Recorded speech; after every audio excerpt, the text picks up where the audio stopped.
Good afternoon, everyone. Welcome. Ready? One moment. I'm just going to talk loudly for a second while we get the AV sorted, because what I'm saying isn't super important till the end anyway. My name is John Macca. I'm Managing Director of the Council on Global Affairs here.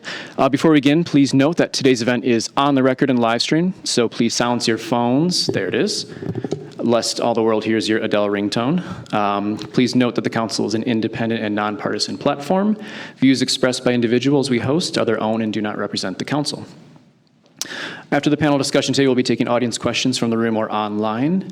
Point your browsers to chi.cnf.io to ask questions. If you're watching online, we'll tweet that link out again. If you're in the room, it's going to be on the side here. Thank you to the Dover Corporation, who have been a lead supporter of discussions on China for over a year now. We have a new partner today. The Chinese Finance Association of America has many of their network in attendance. Thank you for joining this afternoon. And we'll get right down to business after I briefly introduce our speakers. First, Angela Lee, in the blue there, is the Mechtchild Esser Nemmers Professor of Marketing at Northwestern University.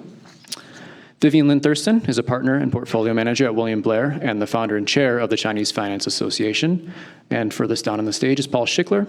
Paul is the former president of DuPont Pioneer and is on the board of the Chicago Council on Global Affairs. And leading the conversation today is Phil Levy, who is the Council's senior fellow on the global economy. Please join me in welcoming our speakers.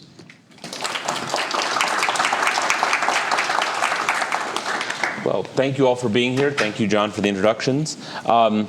This is a very interesting time to be talking about China. Even if we didn't have the recent policy changes that we've seen, there'd be a lot to discuss. You have Chinese growth that seems to be slowing. You have workplace demographics in China that are changing in important ways. You have the Chinese government trying to strike a balance between combating excessive growth of debt while still trying to keep the economy afloat and growing. So it would be interesting, even if we didn't have the policy developments, and we do have the policy developments. So in the midst of all this, we have the United States applying tariffs to roughly half of the imports that we get from China, with promises that tariffs are soon coming on the rest. We have Vice President Mike Pence in a speech last week essentially describing a new Cold War with the U.S. on one side and China on the other. So we're very fortunate to have with us these three outstanding experts to help us sort out what has been happening, what are the big trends in China, and think about where this might be going. So Vivian, maybe I could sort of start with you. Maybe you could set the conversation with some of the key fundamentals that you see on the Chinese economy right now. Great. Thank you, Phil, and thanks everyone for being here today. And as Phil mentioned earlier, this is a very interesting time to talk about China. And I myself have been focused on China investment in the last 2 years, primarily in China, especially in the Asia market. But I've been following China consumer for about 20 years. So I feel this is a very interesting time to talk about the fundamentals of China consumer and China economy. So obviously, this trade war discussion between the U.S. and China, the trade discussion has impacted China economy on the margin. But to put things into perspective, the pure tariff increase on the trade war would take away the growth by about 30 to 40 basis points of China growth. So Chinese economy is still growing at about 6.5% in real terms. In nominal terms, it's about 7 to 8%. So from the magnitude perspective, it isn't really that big.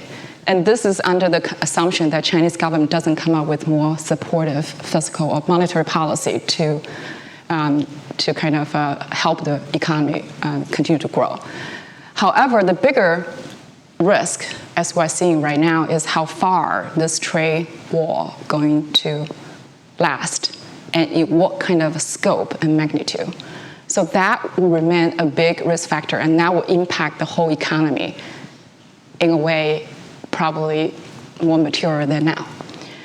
But regardless what's going on right now on the trade side, what we have seen is the structural growth opportunities in China remains unchanged, especially among domestic consumption.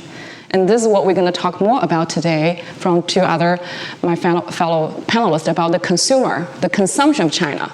And we continue to see the structural growth opportunities of China on the consumption side remains very strong and very robust. And this is an unchanged structural trend as we see. Okay, thank you. So, Paul, why don't we pick it up from there? You know, you've worked with China for a very long time. What you've seen, maybe you could say a bit about your background with this, and what's your take on the current situation? Okay. Before I do that, let me just add to what Angela was saying, though, about the current tariff situation, because of course the United States has much more, you might say, ammunition to play with, given the trade differences between the United States and China. So really, China's limited tariff ability on goods going into China is limited. So what are their other tools that they can use? And those are basically restricting the ability of multinationals, or in this case, United States companies, from doing business in China.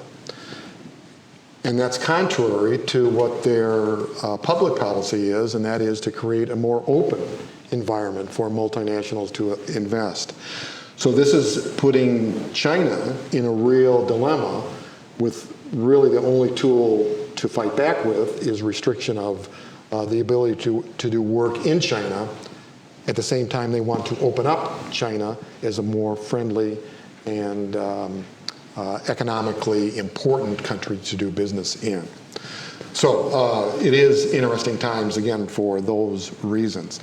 Phil, back to your point about my history, Pioneer, the business that I was president of until I retired, started business in China in 1997. And I'll make this real brief because I think it will demonstrate a point.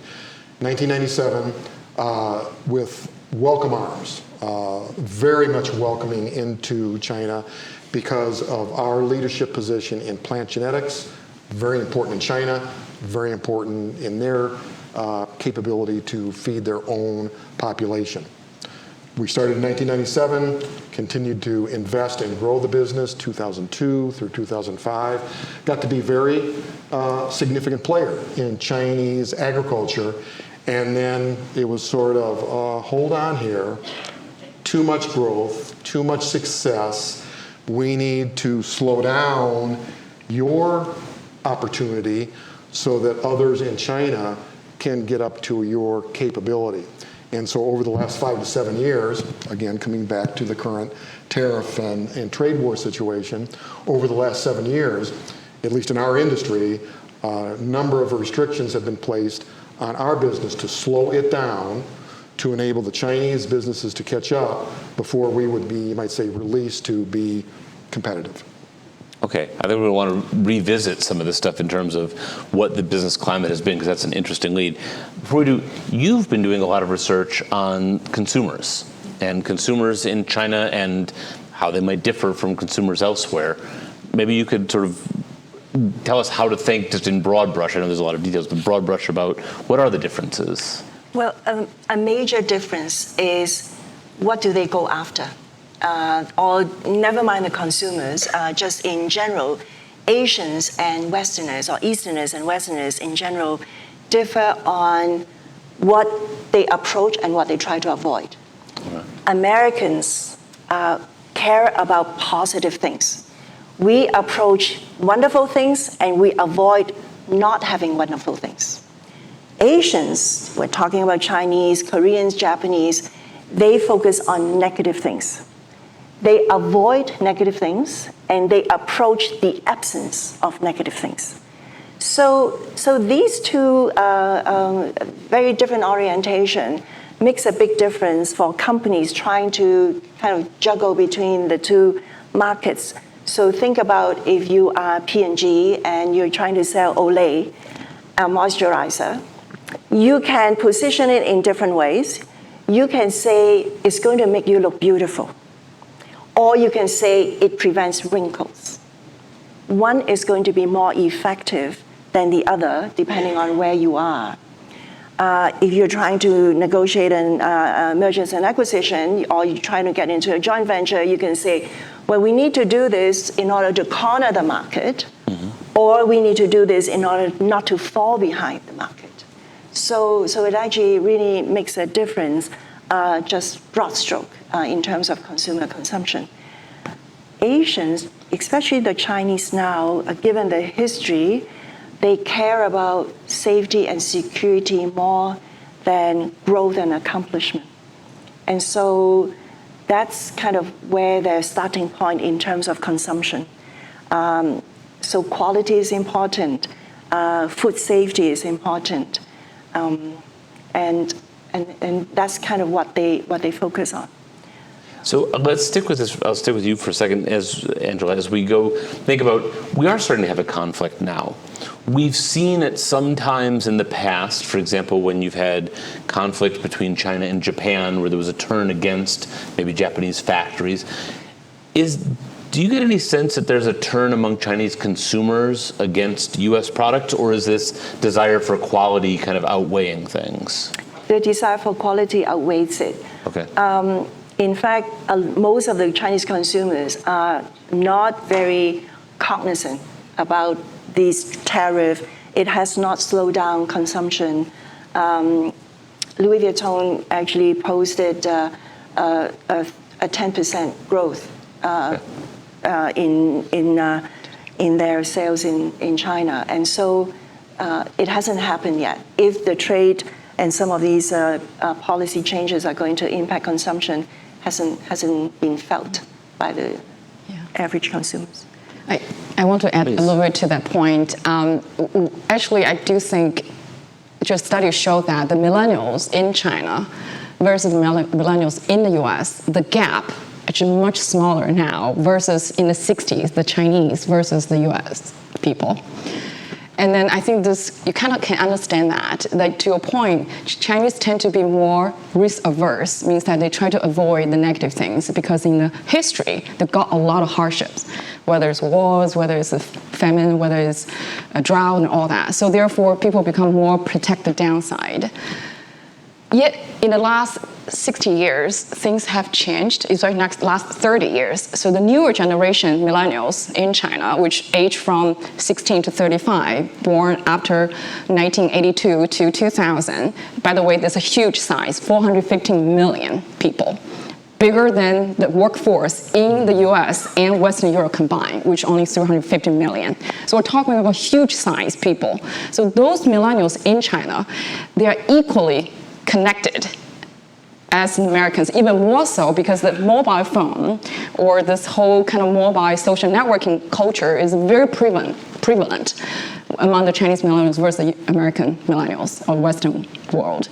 And secondly, I would say even more so, the Chinese millennials are even more prone to some experience-related or luxury-related consumption. So therefore, Chinese consumer accounting for 1/3 of luxury spending in the world, over-index per their GDP contribution and population contribution.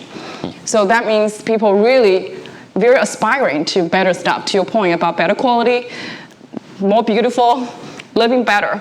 And this is very different than the older generation of Chinese. So to some degree, the older generation of Chinese actually start to fund the newer generation millennials' aspiration to spend. Because the one-child policy, after 30 years, you got 4 adults can fund this one or 2 young couples spending. And then we see this unlocking of this consumption power, both from the income effect and the wealth effect. So this is something I want to kind of add to the point that the gap between millennials in the US and China has really narrowed. And in some ways, China even more ahead in some respect. So, Paul, I want to come to you in a second on the investment restrictions. But before I do, Angela, just on this point that Vivian just raised, if we're thinking about Chinese consumer psychology, is there a Chinese consumer psychology, or should we sort of stratify this by generation and think about some sharp differences? There is generation, and there is also whether they are in the first and second tier versus the third and fourth tier. Of cities? Of the cities. Okay. Because you see... So a first-tier city is Beijing, Shanghai. Beijing, Shanghai, Shenzhen, Guangzhou, and Chongqing. They actually have added a lot of tier 1 cities. You see a lot of the wealth and the spending and doting on the young people came from the one-child policy. But in the rural areas, the one-child policy was actually not implemented so rigorously. So there are people who still have siblings, even in the younger generation. And that seems to make a difference in their values and in how they spend. But we do have to really look at not just one China and not one Chinese consumers, but really different age group and different geographic location. Okay, thank you. So, Paul, you talked about the government, I assume you were saying putting the brakes on when your company was sort of ahead. This has been a question recently. What are the actual complaints that the U.S. has? There's sometimes sort of bad results. There's a sense, bad results of U.S. investors in China. This is alleged.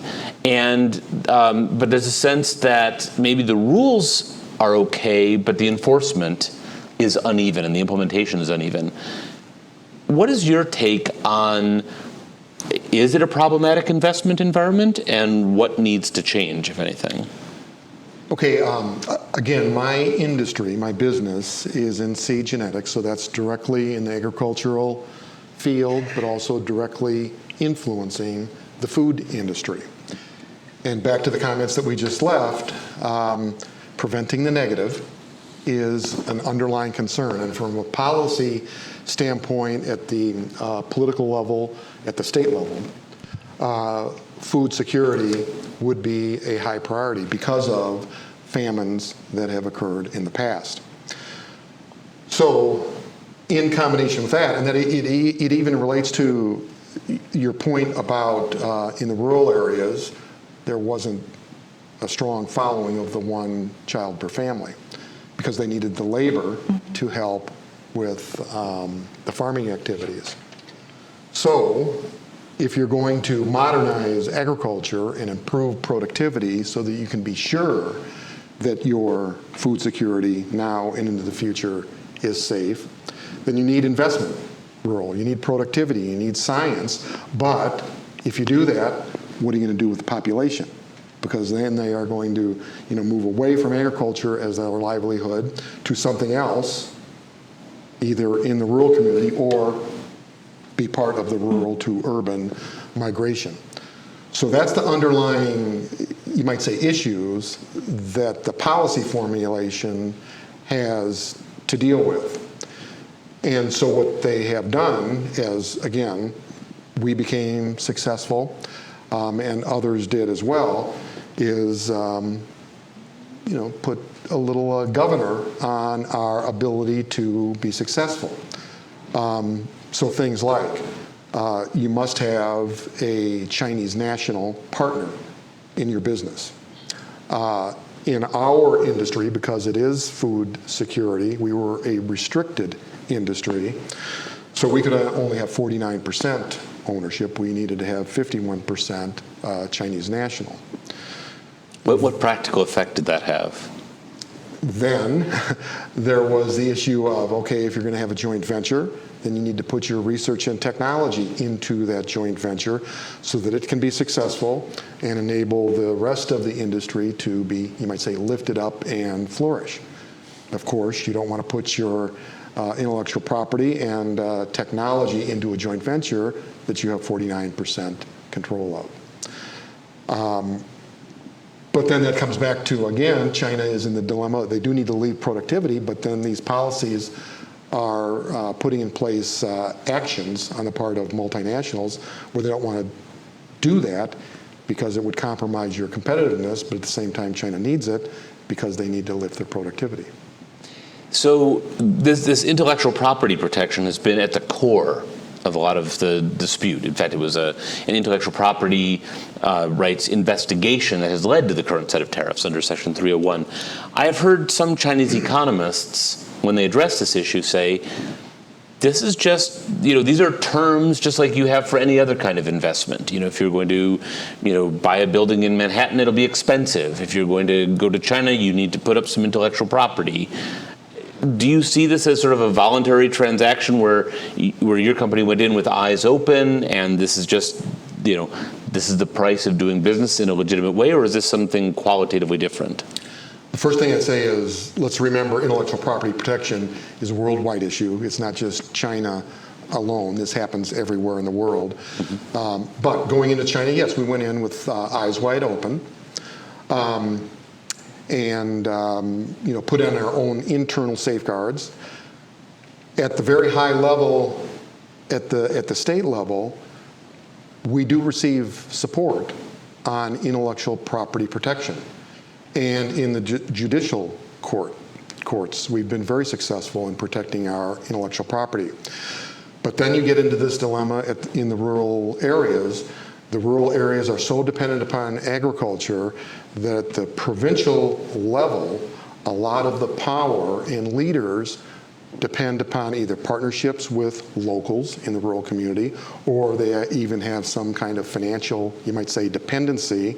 And so the provincial leaders are very hesitant to act against intellectual property because it will directly affect their friends, their rural producers, and in some case a financial relationship that they may have.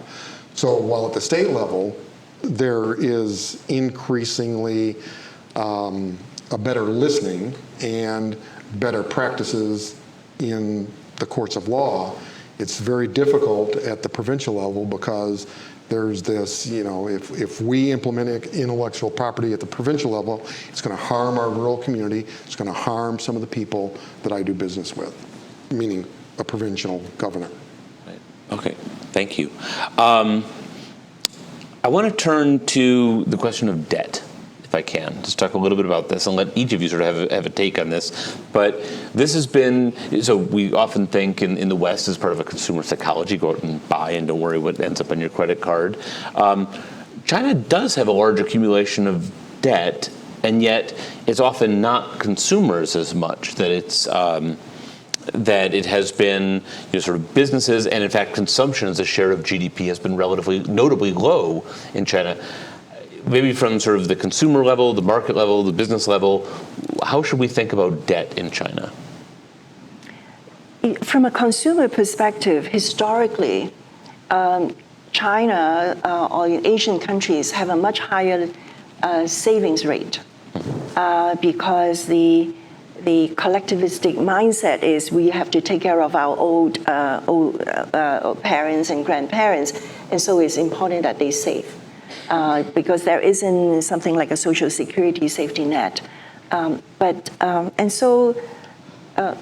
There is very little borrowing at the consumer level. Even credit cards, even in today's, is actually not common. People do rely on Alipay, but that is really more for transactional convenience rather than for I need a credit line and I'm going to pay it back later. I think the companies as well as the government is actually trying to get consumers to spend more and take savings out to spend to probably promote some of the growth given the tariff. So we are seeing the consumers' perceptive of carrying a debt is easing up a little bit, but compared to the West, they still actually are quite aversive to borrowing money. I think in the olden days, people believe that just before Chinese New Year, you have to actually return all the money that you have borrowed so that you can actually start the new year with a fresh start. And so it's important, at least historically, in the mindset that people actually don't have debt. The IMF has flagged and said, worry about this debt. This is problematic if you don't do something. What is your take on the sort of broader picture? Yeah. So the most important measure when IMF or Western world look at China or any countries about debt situation is the total debt as percent of GDP. So China is one of the highest, I think 200% total debt, but not too much higher than Japan. Nobody worry about Japan. Right. But the other part of this, I think that probably from the US perspective, we tend to underappreciate is, first of all, savings rate is very high in China. So on the household balance sheet side, 23% of total household balance sheet is in savings. You never heard of that in the US, right? And then the other, by the way, 62% in property. So 85% household balance sheet actually are in cash and property, which is very not impacted by much risk. Property market is different, of course. The other thing we want to think about is why the corporate debt, primarily corporate debt, is very high, is because you've got a lot of state-owned enterprises. So they are, in my view, is left pocket, right pocket of the government. So the Chinese economy is a hybrid. It's not just a market economy, it's a planned economy as well. So they have been hybrid and will remain hybrid in the foreseeable future, because that is the model probably works for China. US always think, why not you just go 100% market economy? It's not going to work for China. Therefore, because of your high government ownership of all the assets, you're also going to land yourself a little bit more. So if you think about that, you get high asset, you get high debt. There's some offsetting and self-protection there. But they are aware those debt tend to be very inefficient because the return on those capital is pretty poor, especially among the state-owned enterprises. So that's part of structural reforms the government is trying to push a lot, both by deleveraging the whole debt system and also do the SOE reform, which is the state-owned enterprise reform and supply-side reform. So they've done a lot of things in the recent years and start to show some improvement, that the return and profitability of those state-owned enterprises have improved quite materially. And the debt level as a percentage of GDP start to stabilize, and some part of it even come down. So, and the composition of those debts start to get better. It means that you start to loan more to those more higher growth, higher quality, more market-oriented SMEs or small, medium-sized private enterprises versus those big SOE companies. So if you look at from those perspectives, I do think they're addressing it. It's just the speed. Now with the trade war, and they have to put that on hold a little bit to address the growth again. So therefore, it's not really beneficial for them given the current environment, but the direction of travel is there. Okay. So, Paul, frequently this SOEs or state-affiliated enterprises with relatively easy access to credit, these would be some of the competitors that you were talking about. Right. Maybe you could say a word about whether that makes for an unlevel playing field, the kind of thing that's sort of a foundation of some of these complaints that we've been hearing. Not so much of an unlevel playing field, because maybe there are some advantages because of preferential treatment or debt equity access. But on the other hand, there are just business practices that are behind.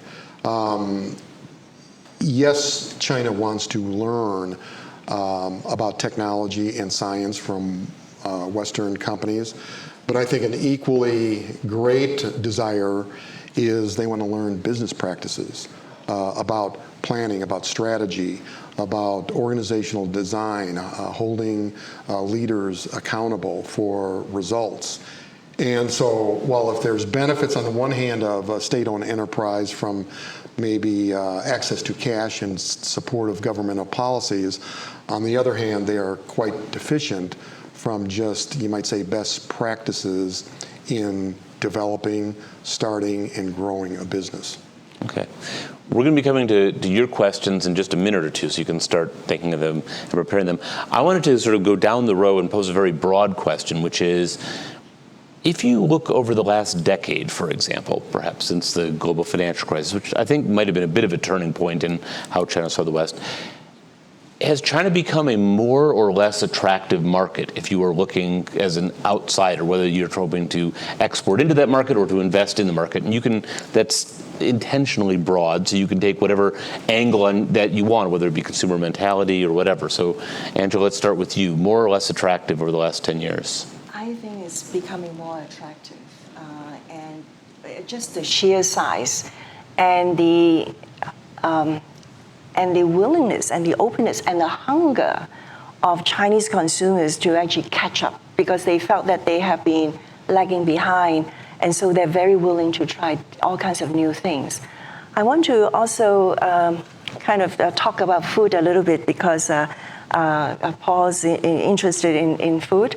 Now, Vivian earlier mentioned that when you have a culture that has gone through thousands of years, then you have seen a lot of ups and downs and famine. That experience taught the Chinese to eat everything. So you think about the animals. So from the snout to the tail and the knuckles and the hooves, they eat everything. Now, the one important difference for companies trying to do business in China is to actually consider the mentality. Chinese people are very inclusive of ideas. They believe in duality. So good things do not always remain good. Eventually, they will turn bad. and bad things don't always stay bad, and eventually they will turn good. And so there is always something positive about things in everything that we eat, even in poison. So think about the way that here in this country, when we think about making a food healthy. So think about Frito-Lay with their chips. We all love chips, but we think it's actually not healthy. What do we do to make it healthier? Well, instead of fried, it's baked, right? We take away the oil. We take away sodium. It's low sodium, low trans fat, low this, low that. Chinese people don't believe in taking things away to make something healthy. They think that to make it healthy, we have to add things to it. So if potato chips is not healthy because it is greasy, it promotes breakouts, it belongs to a hot system, they will put something in that belongs to a cool system, so they will have cucumber-flavored potato chips. They will have blueberry-flavored potato chips. So they add things and not take things away. And so it's important to, for companies who are not familiar with the culture, before it's not even just going to China, but even in the US, if you have a new product, you have to do your marketing research. And definitely to go to China, companies need to be doing their research to find out what is it that the consumers want. I will answer that question to two different parts. One is how do we think about China as an economy, whether more attractive than before? And secondly, look at China as equity investment market, whether it's more attractive than before. The first one, I do think China economy at least equally attracts them as before, if not more, because growth on the magnitude side has slowed down, but the quality of the growth improved, and the composition of the growth improved, and profitability is improving. For example, in the last 20, 30 years, China was primarily growing this fixed asset-related industries, heavy industries, infrastructure, and all that, which is generate good growth, but also created a lot of issues, environmental issues, for example, and also excess capacity. Going forward, China going to become more domestic consumption, domestic service driven, because consumption as a percent of GDP, China is still way below any other countries, even below the average of emerging countries. So the private consumption only accounts for less than 50% versus the emerging markets average about 60, 65%, US 70, 75%. So you have huge gap to catch up. And that's why the government is very keen on to stimulate more domestic consumption services, which tend to be lower impact on environment and better quality growth and more sustainable. So from that perspective, I would say the quality of the growth improved. So net-net, magnitude comes down, quality go up, and on top of that, I think profitability and returns actually improving, given SOE getting better, private companies getting better. So net-net, probably marginally more positive. From an equity market perspective, I do think enormously attractive, given that the valuation of China markets now is -1 standard deviation below 10-year average. So as an investor, that's what you look at. If you look at equity investment, you don't just look at the growth, the profitability, you look at what the market pays for, that so-called valuation. So that versus S&P 500 valuation is +1 standard deviation above 10-year average. But if you look at the growth of China, we're still talking about 15 to 20%, especially the ones we find more attractive, which is the domestic consumption growth story. Versus US, we're talking about high single digit to 10%. So if you do the math, you pay for a lower growth with much higher price in the US versus paying very cheap price for better growth and improved quality growth in China. So that second point, I think China is enormously attractive from an equity investment perspective. Okay, so we're 2 for 2 right now on more attractive. There have been business complaints. If you look at like what AmCham China says, where are you going to come out? It'll be 3 for 3. All right. And I would say in the last 10 years, hugely attractive for two reasons. One is the shift from a production economy to a consumer economy, and then also the rural to urban migration. And in both those cases, as you move to a consumer economy, the desire for certainly more food, but better food, higher protein food, is occurring and will occur into the future. And then the rural-urban migration will only occur if agricultural and food productivity are lifted so those people can move to urban environments. All right, so we're on sort of an uplifting tone then. Let me invite questions from the audience. I've got some good. We'll start right up here in the front. Please wait, there's a microphone that will come around to you, and you can state your question. Right here.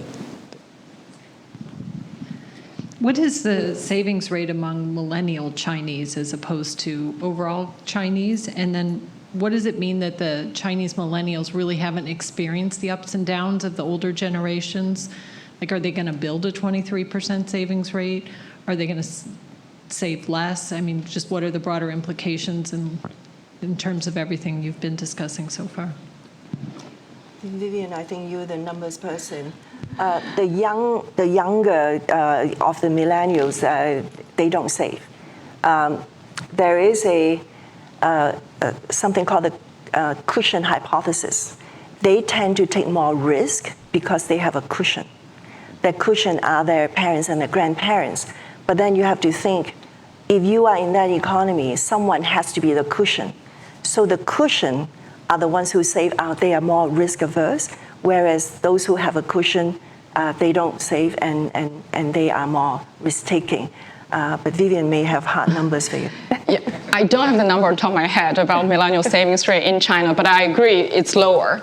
But there's also life stage effect. So the fair comparison would be compare current 16 to 35 years old versus, say, in the 60s, 70s. But I think that number is still low now. Therefore, you see more aspiration and tendency to spend. So the question is, what does that mean for the future? Because I do think as the natural life stage of a consumer, when they get a little bit older and they will make more money, they will save more. So that's number one. Number two, because the cushion effect we're talking about and the wealth effect of this country is still tremendous. They would basically have a 2-3 generation fund this one generation. So I think we're fine so far, especially they need to catch up on the consumption. And sometimes we'll always look at the purchase by the millennials, but they probably purchase for their parents.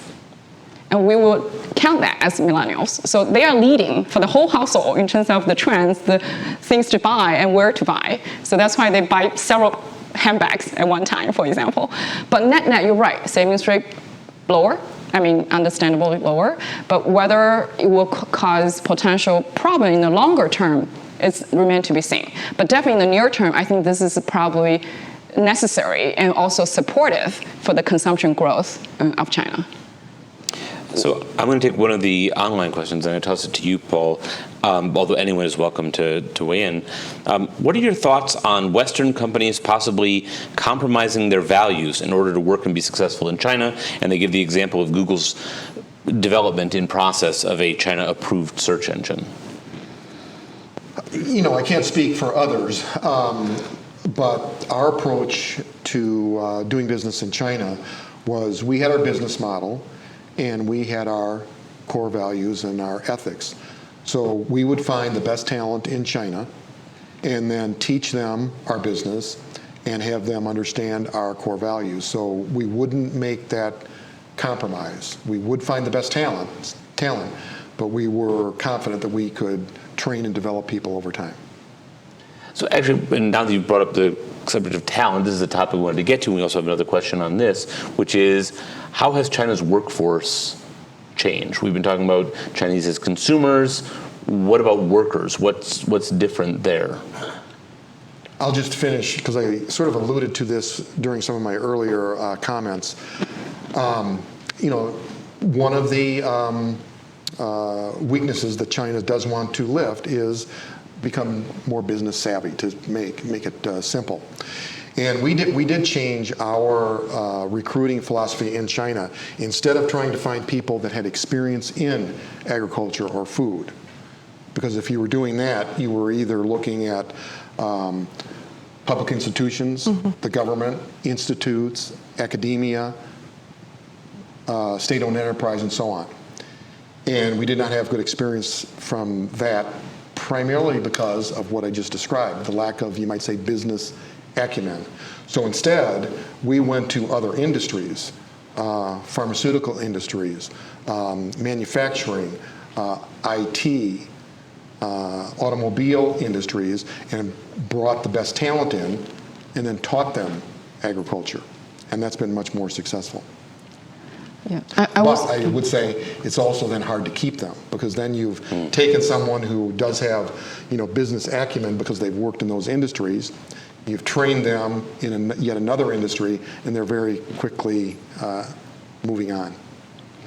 I would say on the topical level, the Chinese newer generation, or in general, the workforce, the talent level has increased tremendously.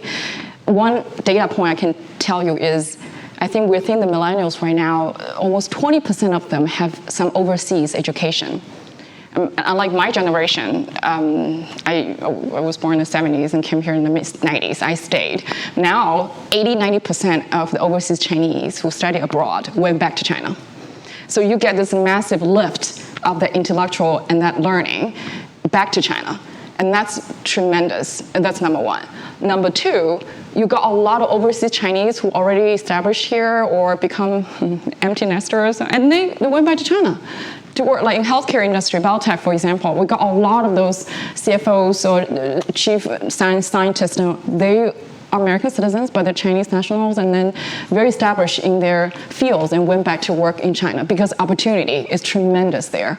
Capital investment is tremendous there. So therefore, I do think China overall, in terms of the talent pool, has improved.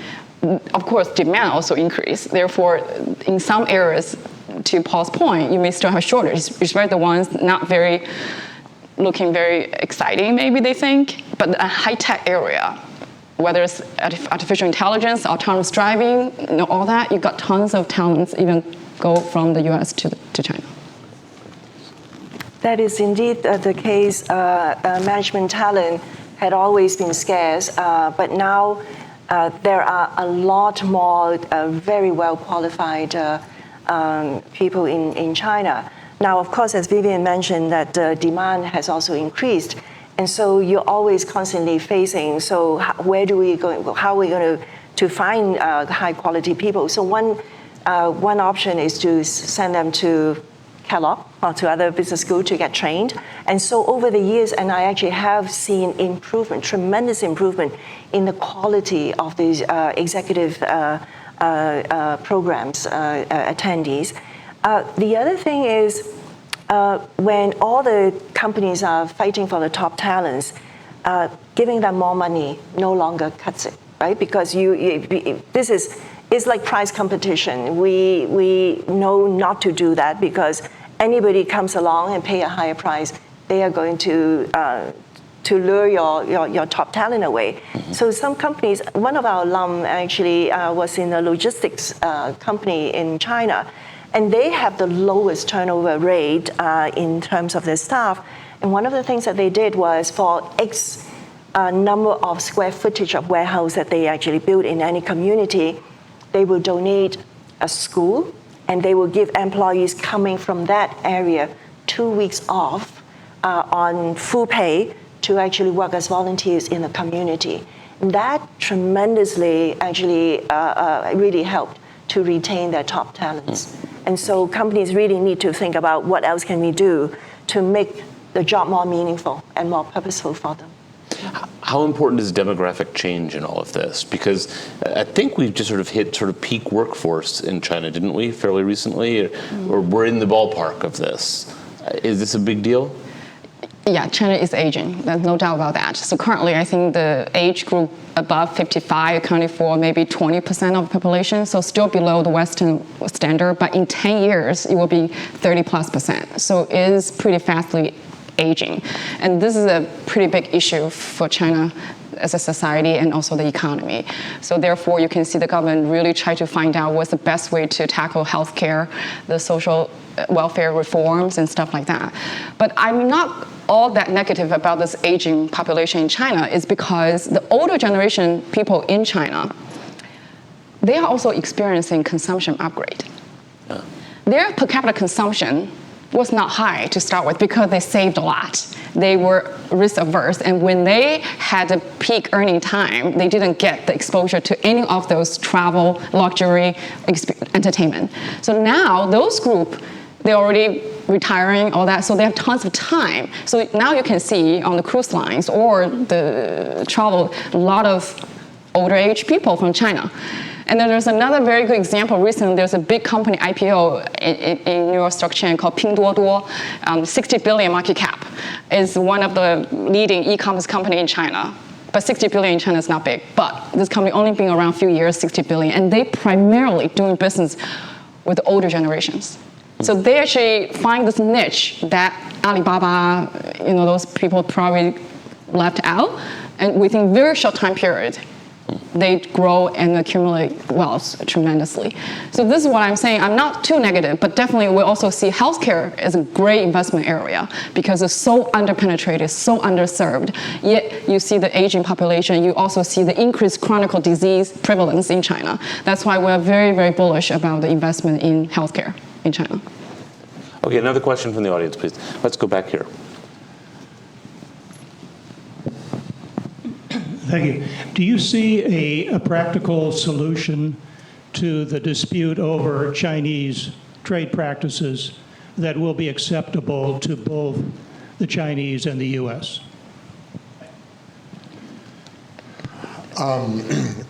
Right now, I'm a little, I'm not optimistic. I guess I would be pessimistic because the issues that we were facing, and I do believe that I speak for most industries in the United States, that the issues were unequal business practices in China as compared to elsewhere in the world, and intellectual property. Those were the two issues. The trade deficit is not an issue. I mean, that's just an outcome of the natural resources, the stage of development that China is in, their workforce. That's just an outcome. It's not a major issue in my mind. But the unequal business practices and IP were the issues. Those are not going to be solved through tariffs or a trade war. And in fact, like I indicated in my earlier comments, I was optimistic that we were making progress in both of those cases. But now you have this overarching trade war going on, and that's going to clamp down China's desire to make improvements in IP and in business practices, because that's their only tool. Because what's the trade ban? Is it 6-1? If China was going to fight back with tariffs, as they already have, 3-1. 3-1. 3-1. Their bullets are gone as compared to what the United States has left. So their only tool left is to continue to hold back on IP advances and business practices, and so I'm very pessimistic. I will agree with Paul in the sense that if U.S. really want to push this very hard in a very short time frame, actually the outcome could be even more negative, because U.S. need to be a little bit patient in the sense, because to change the practice of IP and how they recognize IP, it's not just one policy change in China going to solve all that, because this is a long-lasting culture in China, even before the communist regime was started. That's one thing I always tell people, that don't think everything is because this communism. It's not. It's coming from long history. And this is not just happening in China. In many other countries, even including some European countries, such as Italy or those countries, because people just don't have the mindset of paying for intellectual property. Therefore, as Paul mentioned earlier, you have all the policies set up on the government level, central government, but when it goes down to local government, provincial government, or down to the business, people doing all kinds of things they want. And then it's so hard sometimes to enforce that. And also, I would say this is also the fallacy of capitalism, because why they don't want to pay for IP? Because the cost structure is lower. I mean, I'm sure at one point in US history, that was the same thing, until people realize you can't keep doing that, because then you don't do innovation anymore. Who wants to do innovation? So this is something I think the government fully aware. I think if you push it too fast, too quick, and then in a short time period, I don't think the result will be there. And that's just kind of my 2 cents. I agree with my fellow panelists, because you see, what the Chinese government care most about is how do I put food on the table for 1.3 billion people. And that was the reason why they overlook counterfeit, they overlook a lot of these IP problems. But once the Chinese companies start actually making money, and then they now complain that the pirates down the street are actually pirating the Chinese IP, that's when the Chinese government starts stepping in, and we are really seeing an improvement. And so with the trade war, it's going to actually really take all this thing back. And I think the Chinese were the ones who used to actually say that face is most important. But I think in today's climate, our president also thinks that face is important. I don't really care what goes into the details, but I have to be seen as I'm winning. And then when you have two parties, actually both really don't care about the details, but care about the optics, that's a problem.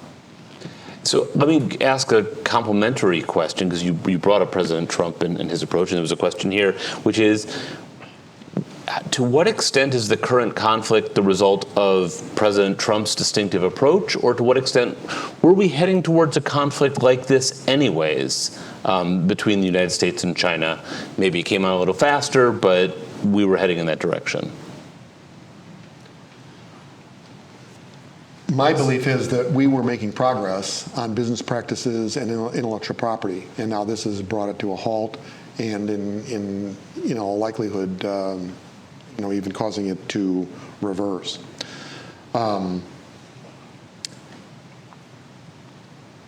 There's probably other issues that, from a U.S. government standpoint, that maybe are more important. Certainly the Korean denuclearization, right? Taiwan, the South Pacific Sea, Mongolia, all those might have been more well spent for time, effort, and controversy as compared to disrupting economic cooperation. Yeah, I tend to stay away from very political-driven kind of topics, but I will say this: a better China is better for the world. And then, so if whatever U.S. administration is doing, if it can contribute to that, I think it's great for the U.S. and for the world over time. That's number one. Number two, I think maybe some of the tactics it could be coming from different perspectives and preferences, and which we've seen in the past few times whenever new administration come in, there's some understanding going on about how to do the China-U.S. relationship, because it's pretty complicated. I always say it's a hate and love relationship. Therefore, I'm hoping over time, as learning, getting more, and also more importantly, to understand the pros and cons doing certain ways, especially relative to American people. I think hopefully better sense will come through and better strategy or better tactics will come through. Want to weigh in on this one or avoid it? No. Fair enough. Okay, another question from the audience, please. Right here in front, please.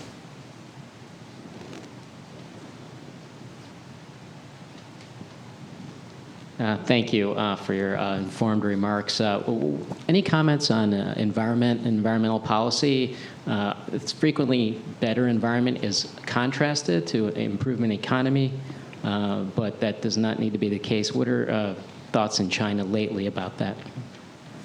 And how does this play into risk aversion and fear of negative things? Well,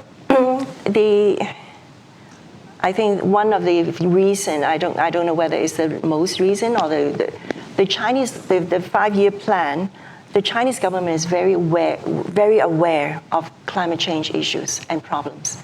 And they're really trying to do something about it.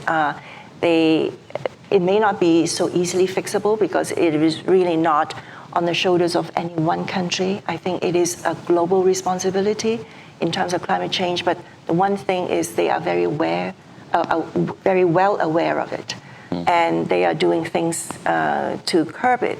Now, but they're also juggling other things. They're juggling employment. They're juggling food, and so it's actually really unclear how that is going to play out. But in terms of at least acknowledging there is a problem and it's important, they are there. So actually, I want to kind of add to that point. So China actually, in most recent 5-year planning, which happened already last year, specifically set the environmental improvement as one key goal of the government for the next 5 years. The other key goal is innovation. for President Xi to put that into his remark is tremendous. And then China actually take on a lot of measures to improve environment because, to Angela's point, it's get to a point that you cannot survive in some cities. The smog just happening everywhere. So people are increasingly unhappy, and the health-related issue gets bigger and bigger. So for example, China is the largest new energy vehicle country in the world by a big margin and continue to put out very, very aggressive goal about, I think by 2030, they want the EV to be accounting for 30% of total vehicles out there, or even 40. So it's tremendous growth. That's why we see a lot of opportunity in this area, because that is environmental friendly. And in the same time, they actually carry out this very strong effort in the supply side reform. Supply side reform, on the one hand, is to reduce excess capacity, which as a result of last 20, 30 years, very strong growth. On the other hand, is a very effective tool to address environmental issues, because a lot of those heavy industries, such as coal mines, steel, and iron ore, all that, it creates a lot of issue, and a lot of smaller companies have the capacity to add it on, which is very inefficient, very environmental damaging. So they come up with a lot of policy to reduce those companies. So over the years, you can see those start to come down quite a bit. So I do think the government is very keen on to tackle this, whether give out more subsidies or have a bigger enforcement going through different levels of government to put that as a key kind of a performance measure for them. And I've seen the manifestation of the 5-year plan regarding the environment in agriculture, where soil and water quality are a high priority. And that is understood that it's going to come through improved productivity and better agronomic practices so that those resources, soil and water, are preserved. Okay, so we're getting to the very end of our time, and let me sort of pick one of the online questions, which maybe gives a chance for some optimism, which is that since, as we discussed earlier, Chinese and U.S. millennials are perhaps more similar now than in the past, will that help Chinese-U.S. economic relations in the future?